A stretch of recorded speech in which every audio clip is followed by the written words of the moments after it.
Le journal Bénédicte Kanda. C'est un plaisir de vous retrouver pour le journal de la mi-journée. Madame, Monsieur, bonjour. Au sommaire, aujourd'hui, 1er décembre, c'est la journée mondiale de lutte contre le sida. On va parler donc de la maladie. Elle est toujours là, mais on peut la vaincre. Le Togo, grâce au leadership du chef de l'État Faure Essaoghna Gnassingbe, a réalisé des avancées notables dans le domaine. Le bilan de la coopération entre le Togo et l'Allemagne, c'est à la faveur d'une rencontre d'évaluation entre les délégations des deux pays et réunies depuis hier à Lomé. Et puis nous irons aussi à la foire internationale de Lomé. Les activités se poursuivent. L'ambiance sur place, reportage à suivre dans cette édition.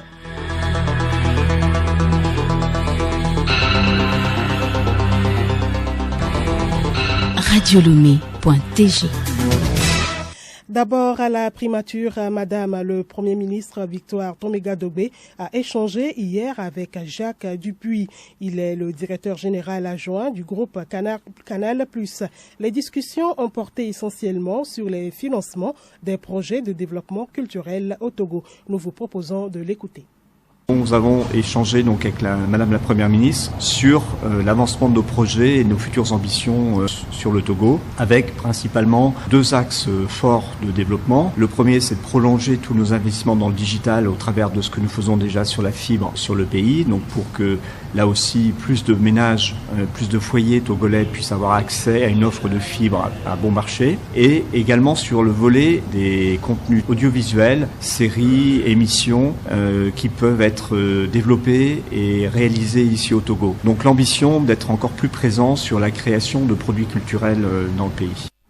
On en vient maintenant aux relations entre le Togo et l'Allemagne. La coopération entre les deux pays date de plus d'un siècle. Les délégations des deux pays sont en négociation depuis hier à Lomé. Elles évaluent les différentes actions et les résultats obtenus dans le cadre de ce partenariat. Des précisions avec Raoul Tetonyake. Les échanges ouverts ce jeudi concernent les enjeux et défis du moment liés à la coopération bilatérale. La République fédérale d'Allemagne intervient au Togo dans plusieurs domaines. Morgan Rolf Silvia, directrice de la division Afrique de l'Ouest 2, chef de délégation allemande. Nous apportons avec nos partenaires européens des contributions dans 3 domaines, surtout dans le domaine agrobusiness durable, énergie et connectivité.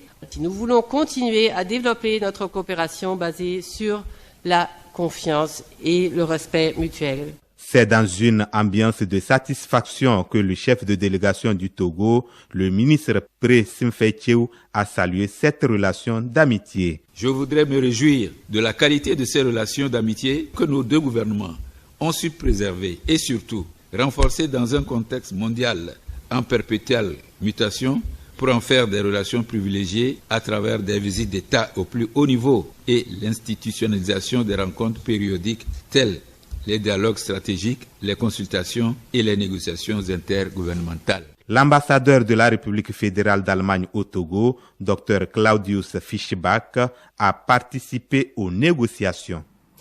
Nous y sommes, je vous l'annonçais, aujourd'hui 1er décembre, c'est la journée internationale de lutte contre le sida.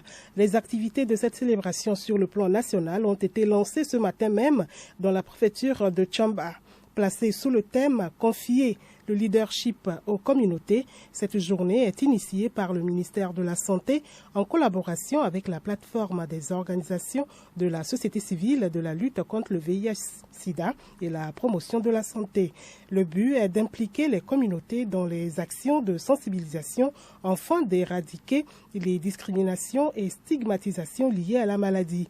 Il est également question d'encourager les citoyens à se faire dépister pour connaître leur statut sérologique afin de mieux lutter contre le fléau. Le sida, la maladie, quelle est donc la perception des jeunes sur le fléau? Eh bien, Blandine, Mama et Monique Odoudou ont promené les micros de Radio Lomé dans la rue pour recueillir leurs avis. Nous les écoutons. C'est une maladie qu'on ne peut pas guérir, mais on peut prévenir cette plus. Concernant le sida aujourd'hui, je pense que ce n'est plus récurrent comme avant. Et actuellement, il y a des centres de prise en charge, on prend les médicaments, tout ça là. Et ça fait que, dans la tête des gens, ce n'est plus une maladie mortelle, que ça a évolué beaucoup aujourd'hui.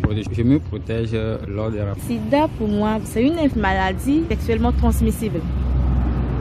Donc, celui qui va à l'acte sexuel sans se protéger peut être contaminé de la personne séropositive. Donc, c'est une maladie qui fait ravage, que je sais. Pour cela, il faut se protéger pour se faire dépister, connaître le statut de l'un et de l'autre avant de passer à l'acte sexuel.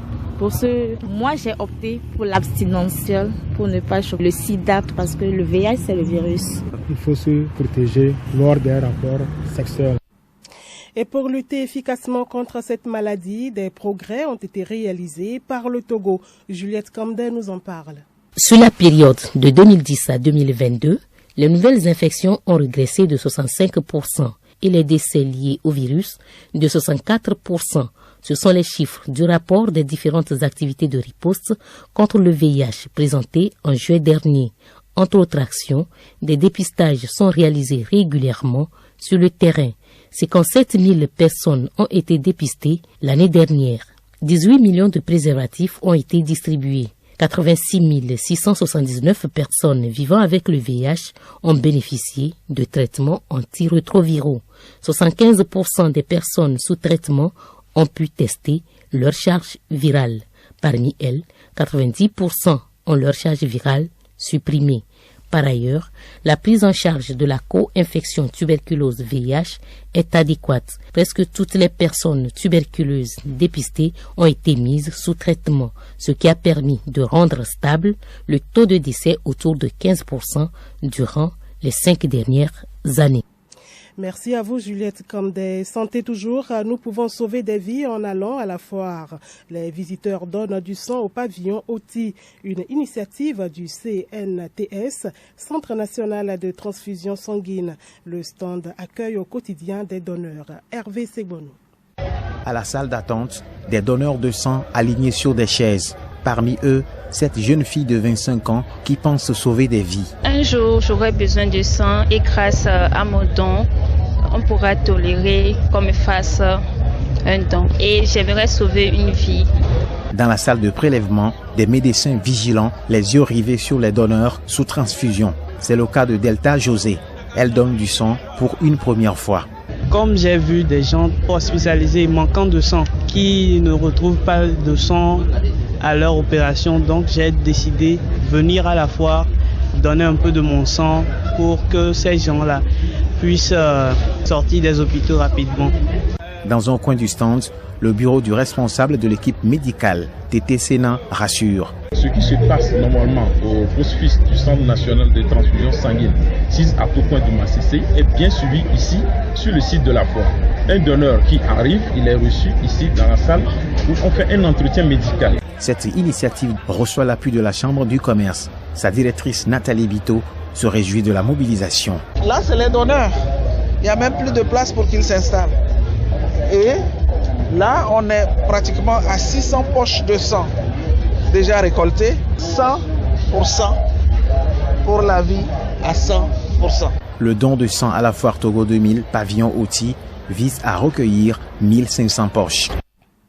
Hervé Segbonou, on parle bien-être des personnes en situation de handicap, faire bénéficier aux Togolais les avantages du protocole africain des personnes handicapées. C'est le souhait de la FETAF. Elle célèbre ce dimanche 3 décembre la journée internationale des personnes en situation de handicap. En attendant ce rendez-vous, une conférence de presse a permis d'échanger hier avec les hommes de médias sur le contenu de la 31e édition de cette journée. Akapo Noumado Azakpo, président de la Fédération togolaise des personnes handicapées. Avec les crises au niveau mondial et avec les conséquence de Covid, les ODD peinent à devenir une réalité. Et on se demande si en 2030 réellement, cet agenda sera pleinement réalisé. Et en lien avec les personnes handicapées, les Nations Unies trouvent urgent et nécessaire que tous les acteurs, à tous les niveaux, puissent unir leurs énergies, leurs forces, leurs plans pour œuvrer non seulement pour les personnes handicapées, mais œuvrer avec et par les personnes handicapées. Ce qui voudrait dire qu'on met la personne handicapée au cœur même de la réalisation des ODD pour le mieux-être de toute l'humanité. Et demander à chacun de nous, chaque citoyen togolais, des plus hautes autorités à œuvrer pour que nous puissions construire davantage une société togolaise plus inclusive. La suite de ce journal, ils acceptent de leur plein gré des services bénévoles. Ce sont les volontaires. En prélude à leur journée, le 5 décembre prochain, une caravane a eu lieu mercredi à Dapaon. L'objectif est de promouvoir toutes les formes de volontariat existantes au Togo. Et justement, les volontaires, on les retrouve très engagés dans les questions climatiques. Eh bien, la COP28 démarrée hier a adopté dans les premières heures le fonds consacré à la réparation des catastrophes climatiques. Cette décision importante satisfait des acteurs africains dont les pays font face à de graves catastrophes météorologiques. Retour dans cette édition sur le site de la foire. Encore ce week-end, le tout dernier, et elle va refermer ses portes. Pour ces dernières heures, c'est l'effervescence à Togo 2000. Personne ne veut se faire raconter cette édition. Enseignants, élèves, parents, tous se bousculent au CTF. Reportage Léontine Atogima. Il crie, papa, amène-moi la foire, on doit venir à la foire. Edouard, ce père de famille, harcelé par ses 4 enfants, finit par céder. Les voilà à la foire au pavillon Oti. Tous veulent comme jouer une voiture. Voiture. Et tu veux quoi? Voiture. Toi aussi tu veux voiture. Et ma princesse, elle veut quoi? Voiture. Et la grande? Je veux voiture. Je veux tablette aussi. Et le prince, avec son chapeau, tu veux que papa t'achète quoi? Voiture de police. Toujours au pavillon Oti, dans le flot des visiteurs, la famille Diane. Maman Diane, entourée de ses filles, passe un agréable moment. Nous avons acheté des chips, des jouets pour ma petite soeur, des mèches et des pagnes pour maman. C'est un agréable moment que je passe avec elle. Un peu plus loin au pavillon Mono, Félix, le jeune garçon de 7 ans, a contraint sa mère à l'achat d'une montre à la foire. Il a voulu payer une montre. C'est quel genre de montre? C'est une montre d'iPhone avec les jouets de piano. Dans les allées, élèves, enseignants prennent eux aussi d'assaut, cette fois pour leur excursion. Nous avions amené nos apprenants ici à la foire Togo 2000 cette année. L'objectif, c'est pour qu'ils viennent découvrir les expositions. C'était vraiment génial. Cette année, j'ai remarqué que les choses ont changé. C'est ma première fois et je suis très contente. Comme c'est la première fois, j'ai vu des choses que je n'ai jamais vues. Je conseille les parents d'emmener leurs enfants à visiter la foire parce que c'est intéressant. Avis donc à ceux qui traînent encore le pas. La foire Togo 2000, édition 2023, ferme ses portes ce dimanche.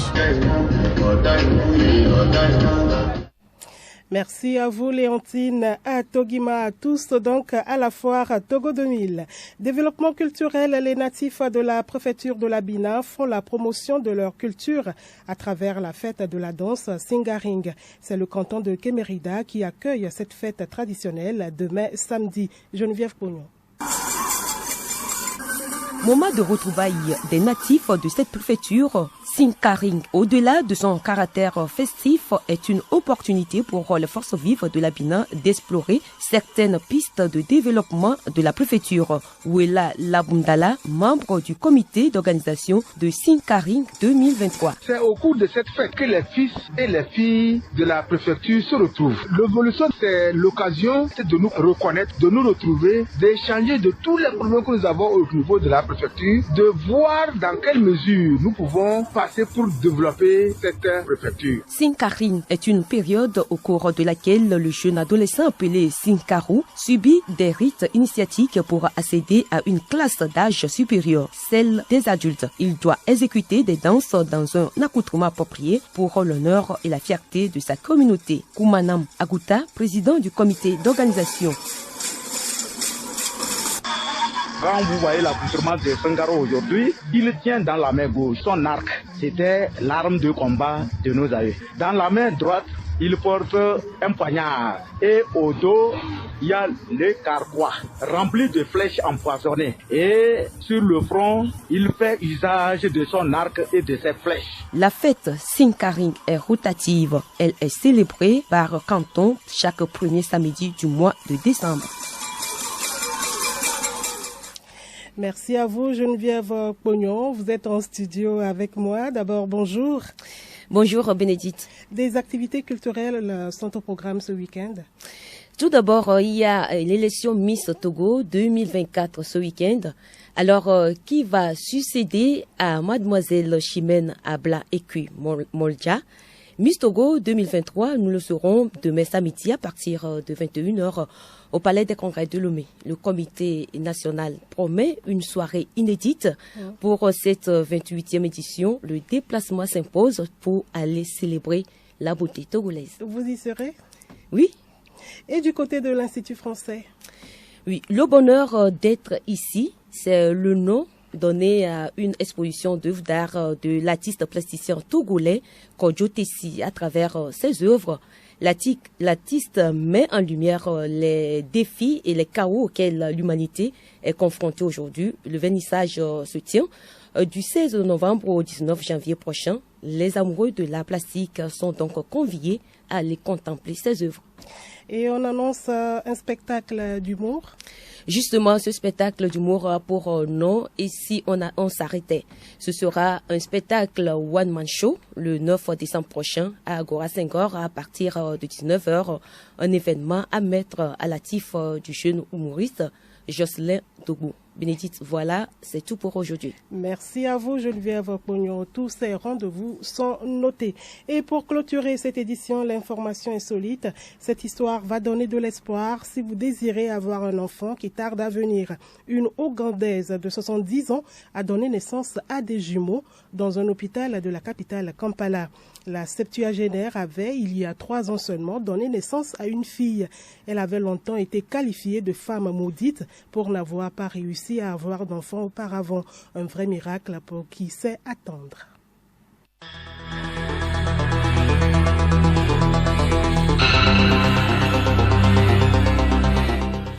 Madame, Monsieur, voilà, c'est la fin de ce journal. Merci de l'avoir suivi.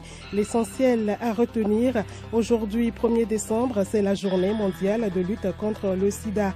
On a parlé donc de la maladie dans cette édition. Elle est toujours là, mais on peut la vaincre. Le Togo, grâce au leadership du chef de l'État, Faure Essagne-Gnassingbé, a réalisé des avancées notables dans le domaine.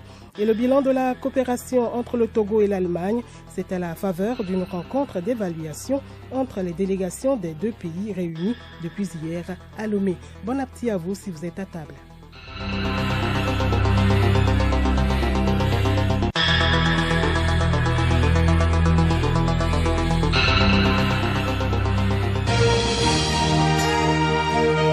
Radio Lomé, boîte postale 434, email radiolomé@radiolomé.tg. radiolomé.tg